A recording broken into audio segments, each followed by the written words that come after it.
جاء لأهل الغابة دب يطرق باب الفيل الطيب، فتح الفيل الباب وقال: أنت الدب، تفضل مرحب.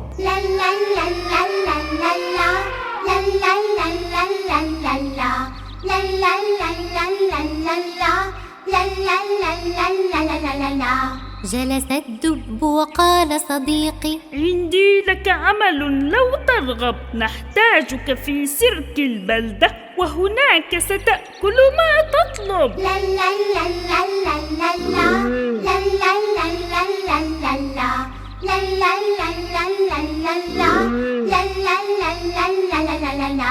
لكن قل لي، ما هو عملي؟ تجري، تلهو، تقفز، تلعب. هذا عمل سهل جدا، هذا رائع، هيا نذهب.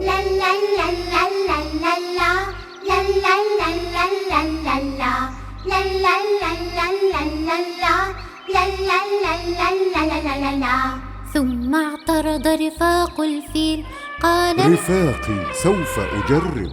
بعد ليال من غيبته ها قد عاد الفيل الطيب.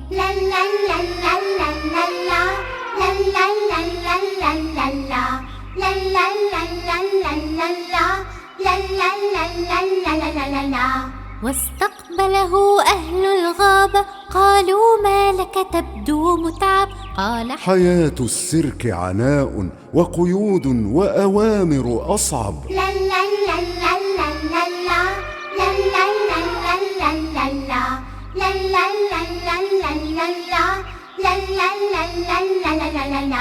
وضجيج أرهق أعصابي من قبل الجمهور المعجب. اشتقت لبيتي ورفاقي، الغابة هي وطني الأرحب. لا